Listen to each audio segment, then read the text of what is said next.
नमस्कार दोस्तों।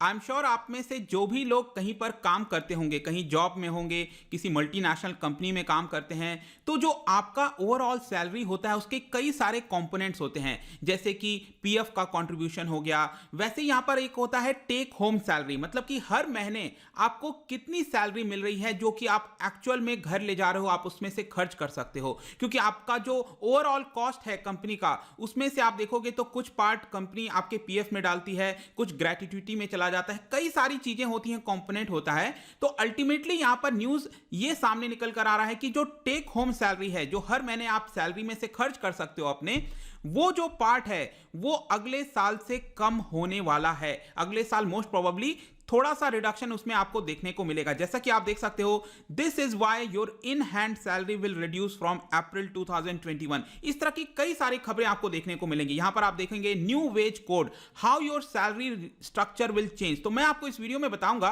कि ये आखिरकार मुद्दा क्या है, यहां पर सरकार ने ऐसा क्या किया है जिसकी वजह से जो आपका टेक होम सैलरी है उसमें रिडक्शन आ सकता है, उसमें कमी आ सकती है। तो काफी कुछ जानने को है, चलिए आगे बढ़ते हैं। मैं हूं अंकित अग्रवाल और अपडेट के लिए आप मुझे फॉलो कर सकते हैं इंस्टाग्राम, फेसबुक और ट्विटर पर। मेरे लेक्चर की हर पीडीएफ आपको फेसबुक पर तो मिलेगी ही, प्लस साथ में आप मेरा टेलीग्राम चैनल ज्वाइन कर सकते हैं by searching Ankit Agarwal official. और अगर आप यूपीएससी की तैयारी कर रहे हैं तो आपके लिए सुनहरा मौका है स्टडी IQ लैब के लिए स्मार्ट कोर्स है, जिसके थ्रू आप अपनी प्रिपरेशन और भी ज्यादा अच्छे तरीके से कर सकते हैं। सबसे पहले दोस्तों देखते हैं यहां पर हुआ क्या है। तो ऐसा बताया जा रहा है कि कोड ऑन वेजेस को लेकर, जो आपको पता होगा 2019 में सरकार ने पास किया था पार्लियामेंट से, उसमें सरकार के पास पावर है कि वो अलग अलग रूल्स निकाल सकती है। जो code on wages bill pass किया गया था 2019 में, उसमें अलग अलग जो भी रूल्स होंगे वो सरकार समय समय पर नोटिफाई कर सकती है। तो यहां पर सरकार अभी एक ड्राफ्ट लेकर आई है, अभी एग्जैक्टली नोटिफाई नहीं हुआ है, बहुत ही जल्द हो जाएगा। और ये अगर नोटिफाई हो गया तो आपका टेक होम सैलरी कमी आ सकती है। लेकिन दूसरी तरफ यहां पर क्या है कि जो आपका रिटायरमेंट का कॉर्पस होता है, जो पीएफ का कंट्रीब्यूशन होता है, वो ज्यादा हो जाएगा। तो एक तरह से जब आप रिटायर करते हो तो आपको जो पैसा मिलता है वो एक तरफ बढ़ेगा, लेकिन अभी के लिए प्रेजेंट टाइम में जो आप खर्च कर सकते हो टेक होम सैलरी जिसको कहते हैं, उसमें आपका रिडक्शन आएगा। ठीक है, तो मैं आपको इसके बारे में और बताऊंगा, लेकिन सबसे पहले मैं आपको यह क्लैरिफाई कर देता हूं कि ये जो कोड ऑन वेजेस है, आपको पता होगा कि सरकार पिछले कुछ समय से कोशिश कर रही थी कि जितने भी लेबर से रिलेटेड कोड है आपका, उसको 4 कोड में डाला जाए। आपको पता है कि बहुत सारे ऐसे लॉस बने हुए हैं, ब्रिटिशर्स के जमाने से लॉस बने हुए थे, तो काफी कॉम्प्लिकेट हो जाता था। इसको देखते हुए सरकार लेबर रिफॉर्म लेकर आई है और लेबर रिफॉर्म में टोटल 4 कोड बताए जा रहे हैं। एक है आपका वेज कोड, दूसरा आप देख सकते हो industrial relation, social security, industrial safety and welfare. तो लेट मी टेल यू, जो पहला वाला कोड है वेज कोड, ये पिछले साल ही पास हो गया था पार्लियामेंट से, और बाकी के ये जो 3 आप देख रहे हो, ये अभी रिसेंटली जो आपका सत्र हुआ था पार्लियामेंट का, उसमें इसको पास किया गया है। आप ये सब देख सकते हो, occupational safety, health and working condition, इसके अलावा code on social security, industrial relation, ये अभी सितंबर के महीने में ही ये तीनों को पास किया गया है। लेकिन जो कोड ऑन वेजेस है ये पिछले साल ही पास हो चुका था। तो कोड ऑन वेजेस में यहां पर, जैसा कि मैं आपको बता रहा था स्टार्टिंग में, सरकार के पास पावर होती है कि उसके अंदर जो भी रूल्स बनाने हैं नए, उसको सरकार जारी कर सकती है अलग अलग समय पर। तो अभी के लिए यहां पर एक ड्राफ्ट जारी किया गया है और इस ड्राफ्ट में यह बताया गया, आप ध्यान से इसको पढ़िए, wages for the purpose of calculation of gratuity and provident fund have to be at least 50% of employees total pay. अब इसमें से कुछ कीवर्ड्स आप समझ लीजिएगा। Provident fund I am sure आपको पता होगा, ये तो बहुत ही बेसिक चीज है। बेसिकली क्या होता है कि जो भी आपका सैलरी होता है, बेसिक पे होता है। मैं अभी आपको सब कुछ बताऊंगा, आगे धीरे धीरे सब कुछ क्लैरिफिकेशन आ जाएगा, डोंट वरी। बट यहां पर पहले बेसिक पे जो आपका होता है, जो भी बेसिक पे होता है, उसमें से कुछ परसेंट, जैसे कि 12% आपका जो है पीएफ के कॉन्ट्रीब्यूशन में चला जाता है। फॉर एग्जाम्पल मैं कहता हूं कि अगर आपका सैलरी है 10,000 रुपए, तो 10,000 में से जो 1200 रुपए हैं, इसमें से ऑलरेडी आपका कट जाएगा, पहले ही कट जाएगा इसमें से, और 1200 रुपए किधर चला जाएगा, पीएफ अकाउंट में चला जाएगा। और सेम इतना ही कंट्रीब्यूशन क्या करता है, जो एम्प्लॉयर होता है, जो आपको जॉब दिया है, वो भी 1200 रुपए इसमें ऐड करेगा। मतलब कि आपके पीएफ कंट्रीब्यूशन में हर महीने 2400 रुपीज ऐड हो जाएंगे। तो अल्टीमेटली ये आपको रिटायरमेंट के समय काफी मदद करता है, ताकि आप जब रिटायर कर रहे हो तो आपके पास ऑलरेडी कुछ सेविंग्स हो, ताकि आपका ऐसा ना हो कि आगे चलकर आप मुसीबत में आ जाओ। तो ये होता है आपका पीएफ, दूसरा होता है ग्रेट्युटी। ग्रेट्युटी का बेसिक मतलब है कि यहां पर ओवरऑल क्या करती है कंपनी जो है, एक लमसम अमाउंट देती है। आपका बेसिक जो पे होता है उसका कुछ परसेंट यहां पर जोड़कर, सरकार का रूल है, मैं उसमें डिटेल में नहीं जा रहा हूं, लेकिन आपको रिटायरमेंट के समय एक पेमेंट मिलता है। यूजुअली नियम यह है कि 5 साल से ज्यादा अगर आपने किसी कंपनी में काम किया है तो आगे चलकर जब आप कंपनी छोड़ रहे हो तो यहां पर एक लमसम अमाउंट आपको दिया जाता है, उसी को कहते हैं ग्रेट्युटी। तो यहां पर सरकार क्या कह रही है कि ये वाला जो अमाउंट है, पीएफ वाला, ग्रेट्युटी वाला, यहां पर इसमें अमाउंट बढ़ेगा। अब जब इसमें बढ़ेगा तो जो आपका टेक होम सैलरी है वो रिड्यूस हो जाएगा। जैसे कि आप देखिए जो अलाउंसेस होते हैं वो आपका 50% से ज्यादा नहीं हो सकता। आई नो अभी बहुत सारे कंफ्यूजन आ रहे होंगे, इसलिए मैं आपको एक एग्जांपल से समझाता हूं ताकि हर एक चीज क्लियर हो जाए। सबसे पहली चीज याद रखना, जब भी कोई आपको कंपनी हायर करती है किसी भी पर्सन को, ठीक है, तो कंपनी उसके ऊपर कुछ खर्च करती है। रिलायंस है, रिलायंस के नीचे जो भी एम्प्लॉयर काम करता है तो हर एक जो एम्प्लॉय है उसके ऊपर कुछ यहां पर खर्च किया जाता है कंपनी के द्वारा। तो जो एक एम्प्लॉय पर खर्च आता है उसको कहते हैं सीटीसी। इसीलिए न्यूज में काफी ज्यादा चल रहा है सीटीसी। इसका मतलब होता है कॉस्ट टू कंपनी।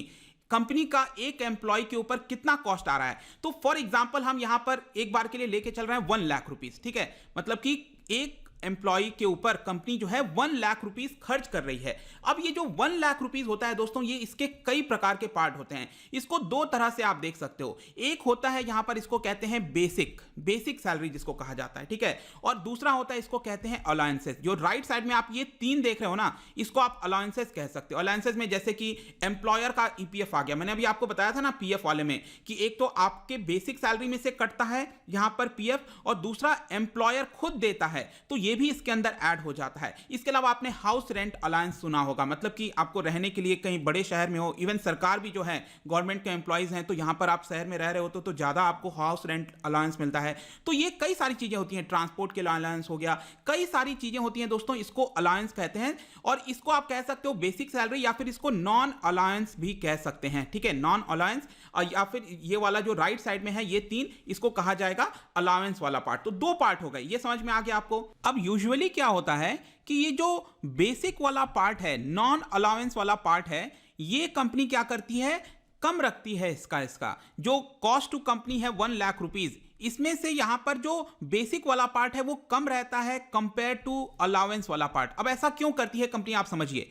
ये 1 लाख रुपीस है, इसका बेसिक पार्ट मैं कह रहा हूं सपोज 30% है, और बाकी का 70% कंपनी ने रख दिया अलाउंस वाला पार्ट, ठीक है। तो 30% है, मतलब बेसिक सैलरी आपका 30,000 हो गया 1 लाख के कंपेयर में, राइट। तो यहां पर अब आप देखो 30,000 में से आपका ईपीएफ कितना आपको कंट्रीब्यूट करना पड़ेगा, तो 30,000 का 12% यहां पर कितना होता है, 3600 रुपीस, ठीक है। तो यहां पर आपका 3600 रुपीस ईपीएफ में चला गया।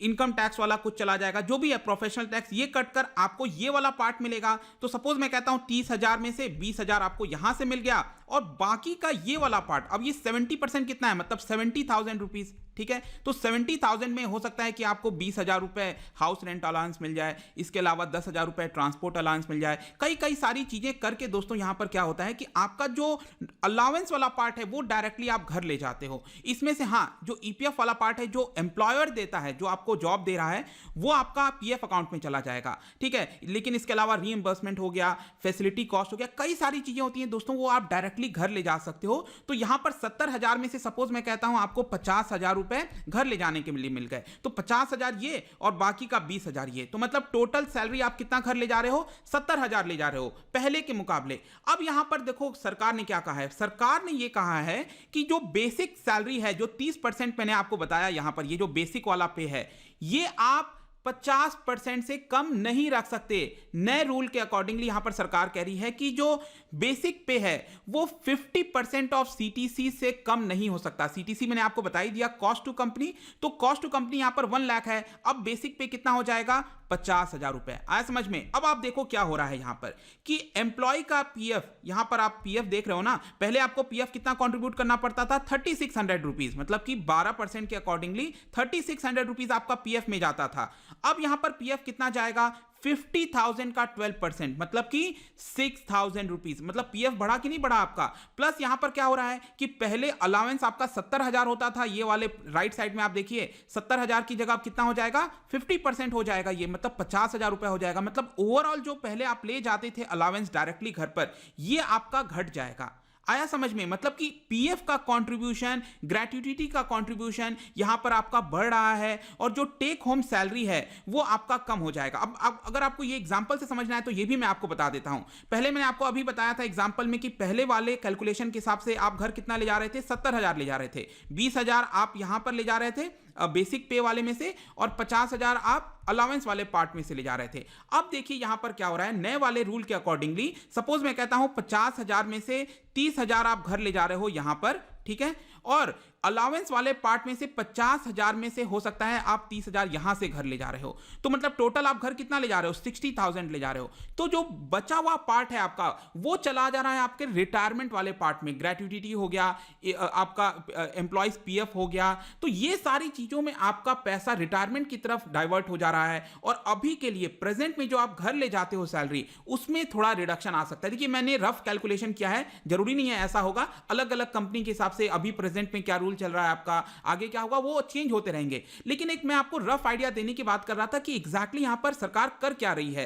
तो आई होप कि अब आपको सब कुछ लगभग क्लियर हो गया होगा। यहां पर नेक्स्ट यहां पर क्वेश्चन आता है कि सरकार ये क्यों कर रही है, तो ये रिटायरमेंट ऑब्वियस सी बात है, सरकार का ये कहना है कि हम चाहते हैं कि जो सैलरीड पीपल हैं वो अपना कुछ रिटायरमेंट के लिए अच्छे से सेव करें, ऐसा ना हो कि आज ही वो सब खर्च कर दें और आगे खर्च करें। लेकिन यहां पर मैं आपको दूसरी एक और बात बता दूं कि अभी आपको पता है सरकार के पास जो रेवेन्यू है वो कम है। अब रेवेन्यू कम है, एक्सपेंडिचर ज्यादा करना है, कोविड-19 की वजह से हेल्थ वगैरह पर एक्सपेंडिचर है, फिजिकल डेफिसिट बढ़ रहा है, तो सरकार को पैसा चाहिए। तो यूजुअली क्या होता है, ये जो पीएफ का कंट्रीब्यूशन है, ये सारे जो फंड में कंट्रीब्यूट होता है दोस्तों, वो सरकार इसका इस्तेमाल करती है अभी के लिए और आगे आपको पेमेंट कर देती है इंटरेस्ट के अकॉर्डिंगली।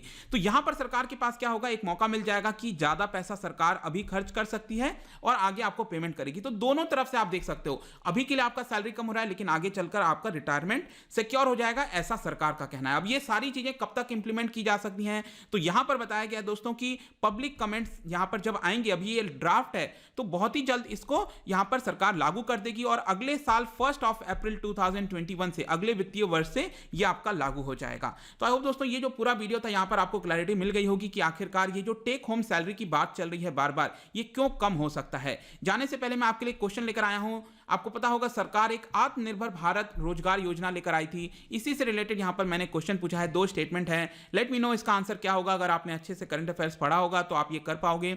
लेट मी नो इसका जो राइट आंसर है मैं अपना इंस्टाग्राम पर तो डालूंगा ही, अगर आप इंस्टा पे नहीं हो कोई बात नहीं, टेलीग्राम से ले सकते हैं। मैं कई सारे एमसीक्यूज यहां पर डालता रहता हूं, स्टोरीज के फॉर्म में आप जाकर प्ले कर सकते हो। अगर आप मुझसे इकोनॉमी पढ़ना चाहते हैं, कोई भी कोर्स परचेज करना चाहते हैं, स्टडी IQ ऐप पर जा सकते हैं। आई होप कि ये वीडियो आपको पसंद आया होगा। मिलता हूं आपसे next time, till then thank you very much, see you soon.